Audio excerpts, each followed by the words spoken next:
So sabi ko, one day pupunta rin ako dyan sa Canada. Yung nakuha ko dito, kuya, is MBA under supply chain. Yung pinaka-challenge is financial. Ayoko namang dumating as burden.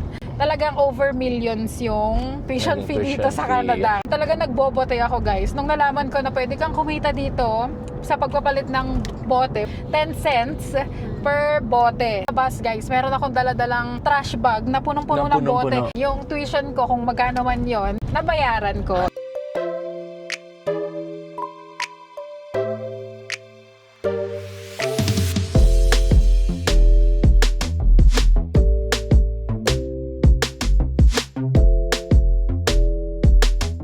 So, we are on our way to the airport. Ayan nga, pauwi na ang ating mga bisita.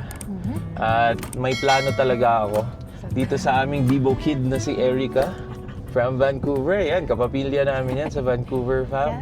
So, dun nga sa isang video nakabigay kami ng background about kung paano namin sila nakilala and the family. And we are thankful na sila yung naging unang family namin dito sa Canada. At sobrang nag-guiding kami nito, lalo na sina Tito Rans, sina Ate Mers. So ang daming na advice ng mga to sa amin nung bago kami sa Canada. At saka parang may ma-attenan kaming birthday. Yun ang pinaka-importante. Sila yung mga nag-i-invite lang sa amin, ma'am, kasi wala talaga kaming family dito sa Canada, kami ni Donna. So there you go. So ang plan ko kay Erica, at student din to si Erica, fam. Yes! So we're just going to ask her generic questions para makapagbigay siya ng info about dun sa Kanyang challenges experience niya din and the journey. Kung paano siya nag-start, paano yung student niya and all. So go ahead, Erica, introduce yourself, please. Hello everyone, my name is Erica from Pasig City, Manila, Philippines. Charot, ganun pala. Hindi pala introduce, mali pala yung pangalan. Pageant pala yun, guys, sorry. So hi everyone, my name is Erica. I was a student. I have work permit na. So, nagiging konyo. Sorry, para funny, guys. So yun, nag-start ako ng student dito. Paano ka nagkaroon ng idea na may student pala? Actually, yung family ko dito sobrang tagal na. Madami na ring invites over the years na, oh, punta ka na dito, maganda dito.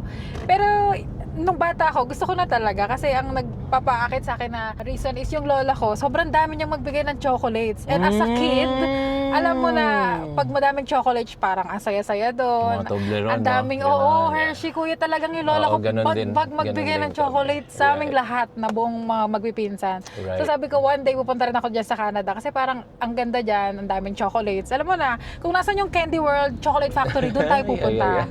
So yun, yun na yung parang sabi, one day. Okay. Tapos nagkaroon na nga ng chance, since after pandemic, working na ako noon, tapos nagkaroon ulit ng invite from the family here. Yeah. from Tita Mers and family here dito sa Canada. So yun yung start, kuya. Okay, that's why. Tapos sila na yung nag-asikaso, yung nag-guide kung anong papers na kailangan and all, no? Okay. Binigay na nila lahat ng need ko and kailangan kong asikasuhin sa Philippines. Tapos pinasa na. Galing, oh. Anak ng Diyos pala to si Erica. Lahat tayo. Tamers, oo nga eh. Buti na lang may family. Sakto din na yung family kasi is nasa Vancouver. So meron na talagang parang support system, di ba? Yes, may mag-guide na and tutulong, ganyan. So hindi na mahirap sa ganon. Mga homesick. Correct, wala nang ganon kasi. So ano ang naging course mo pag punta mo ng Canada?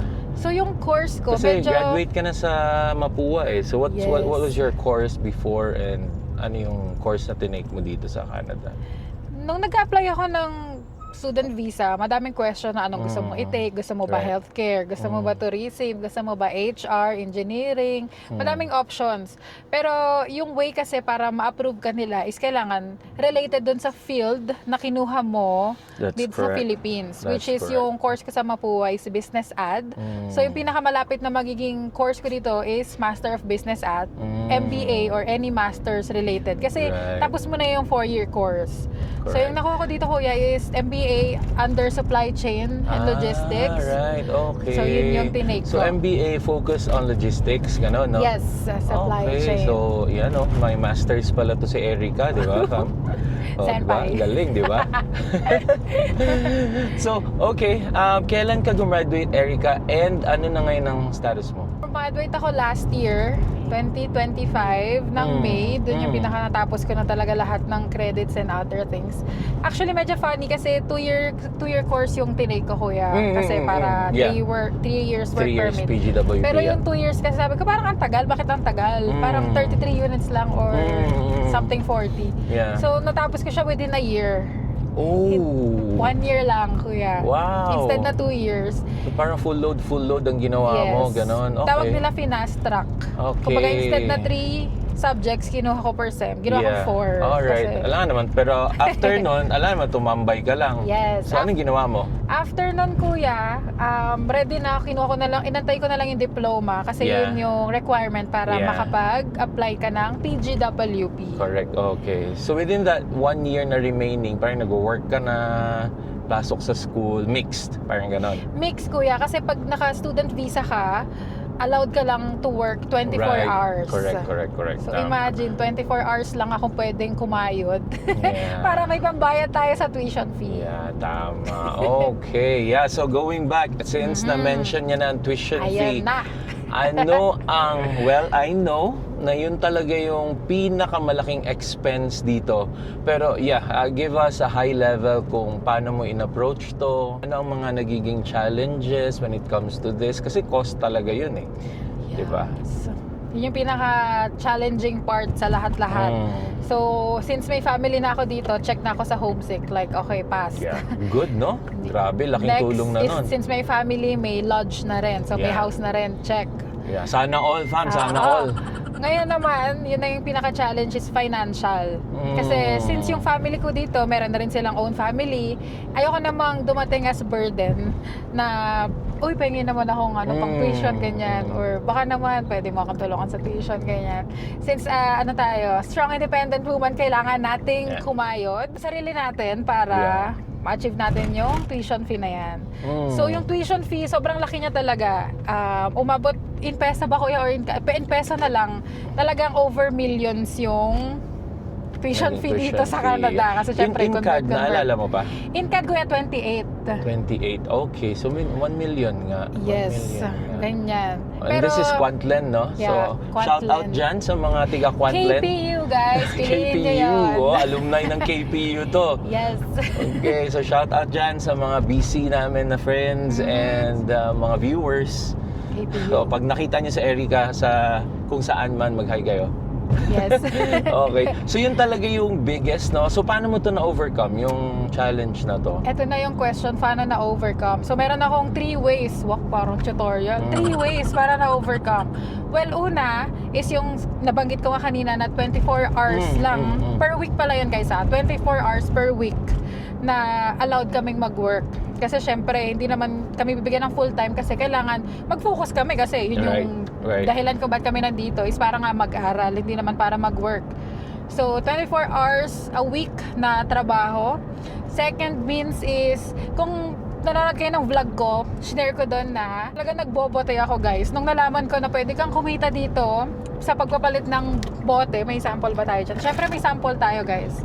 So kung nakikita nyo tong hawak ko, pag naubos na yung laman nito, siyempre it's either itatapon na, right? Yes. Pero dito sa Canada, may chance ka pang bawiin yung binayad mo na deposit fee, which is $10.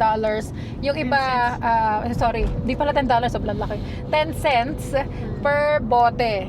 So, imagine nyo, meron kayong 10 bote na ipapalit, $1 na yun. Yan.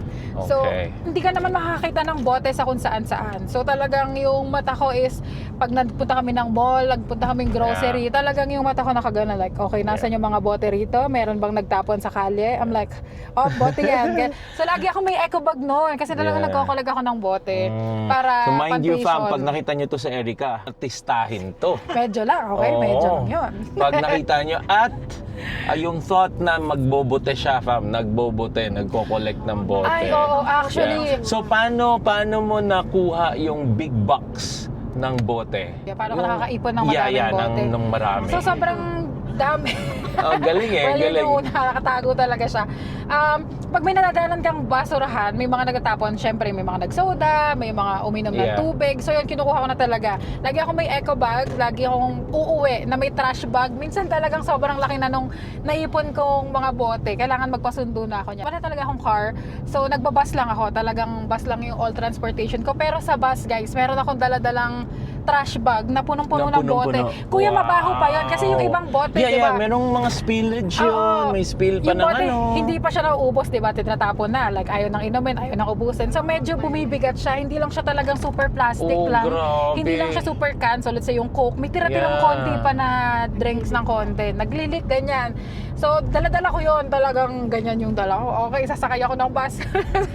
Pagkatap ko, hila ko So naman yung means mga trash wala bag ko na talagang hiya-hiya. wala, kuya. No? Wala, Kasi no? pipiliin mo mahihiya ka ba or mangungutang ka para sa tuition mo? Correct. Or magbobote ka, mababayaran mo yung tuition mo. Siyempre doon tayo sa kaya naman natin magbote, Sure. right? Correct.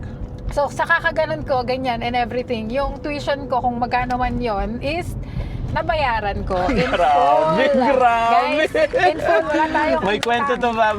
Hindi lang niya na-mention, may kwento to si Erica na at one time nakapag-ipon siya ng 1,500 Yes, nasa Canadian ganun. dollars. Yeah, may proof tayo dyan, lahat ng resibo nasa atin Grabe. and talagang Sobrang daming tsinaga bote natin nun. yun. So, ang galing, fam, ang galing. Yes. So, ano ang ma-advise mo sa mga student na gustong pumunta dito or mag-try?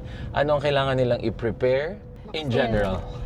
Bago ko sagutin ko yung mga advice doon sa mga gustong mag-student, yung third ko pala is yung scholarship. So may ganun din part. Big part din yun para maka-help sa tuition. Oh.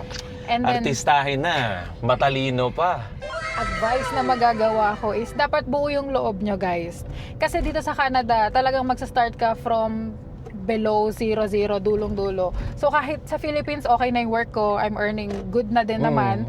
Pero dito talagang magsa-start ka from scratch. So kung mahina yung loob nyo, talagang malulungkot kayo na, ay, pag nandito na kayo, tsaka pa kayo magsisisi na, ay, ganito pala sa Canada, ang hirap Right. pala, parang ang lungkot-lungkot, ganyan. So, mag-isip-isip kayo kasi hindi talaga siya para sa mga faint-hearted, talagang mahina yung loob. Talagang nakakalungkot man isipin na kahit gusto nating maabot yung dreams natin na Canadian dream, kung hindi pa ready yung loob natin, hindi pa natin siya ma-achieve in time. So, better buuin mo natin yung confidence natin sa Philippines, and kapag sa tingin nyo, guys, kaya ko nang buhayin yung sarili ko, kaya ko nang explore ng world, doon, yun yung best time na makakapag-Canada ka na, and pwede mo na ituloy yung Canadian dream mo. Okay, so advice pala to generically. Generic. Yes. Hindi lang dun sa mga gusto mag-student, pati dun sa mag-temporary foreign worker, di ba? Yes, Kasi yun din, kuya. more or Mahirap less din it's the yun. same. Ang difference lang is magbabayad ka ng tuition dun sa student Kasi Pero siya yung magwo-work. temporary foreign worker, work naman every day.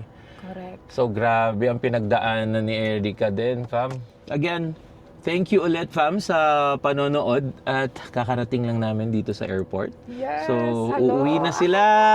Going to Vancouver ulit. So again, sabi ko nga, thank you again, Erica, and thank you again, Tamers, Thank for you visiting din, us. kuya. Grabe. Last year ko pa to sila, fam, ini-invite. Buti, nakarating sila. Ito na yun. Oo. So again, pending pa ang Canadian dream nito. Maya-maya, Yes. meron na yan. At, Gagawa tayo ng video ulit, kuya, pag Oh, yeah. Oo. Kahit na video, na lang, video Gagawa call na tayo lang. niyan. Last question, ano ang pathway mo right now? So Para ngayon, maging kuya, PR, yeah. ang pathway na nakikita ko and achievable, kasi madaming pathway, guys. Pero doon tayo sa realistic and achievable. Madaming, ay, ganito daw gagawin, ganyan gagawin, ganito. Pero better na i-check talaga sa site, sa Canadian site, sa IRCC, kung talagang totoo ba na may ganong pathway. Kailangan magbasa and research din talaga. Pero yung unang pathway is Canadian Experience Class, which requires 1 year full-time work and then apply na. Yun. Again, guys, hindi to case to case pa rin kasi nag-vary ang PR system dito via points. Yep. So, Correct, kung correct. single ka, married, ano yung inaral mo, experience mo, and yung language mo, guys. Kailangan din yun. Oh yeah, mag-IELTS ka pa or PTE. IELTS, LPIP, That's ganyan. correct. Mga English language test. Yeah. So thanks, Erica, for sharing to us yung experience mo. You're welcome, At guys. grabe, fam, kung wala man kayong mapulot na iba, yung inspiration na lang na nagbote to si Erica. Oo, nagbobote si Erica. May ikaw baga ako nakaganyan. Diba? Grabe yung challenges talaga dito sa Canadang to. Hindi mo ma-imagine na magagawa mo yun, Oo, no? yeah. Diba? Sabi ko, Diba? Oo. Paganda-ganda lang tayo dyan sa Philippines. Diba? Ganda-gandahan lang, kuya. Pero Yeah. dito talagang kailangan ko yun. Kasi it's either pride or hard work. Mamili na lang kayo doon. Yeah, that's true. That's Kaya, true. yun, doon tayo. Ayan, fam. So, interview natin ulit si Erica pagka-PR niya at Yes. kung ano yung mga challenges din dun sa PR journey niya. Pero Okay, for po. sure na to, sobrang sipag, matalino, mabait. Kulang na lang, next time natin pag-usapan Yeah, yung next kulang. time natin Okay? yan. So again, fam, thanks again for watching and don't forget to like, share, and Subscribe! so all the love coming from Calgary and Vancouver. Hang loose and we'll see you on the next video. Bye. Bye. Cover it. Oh, Erika.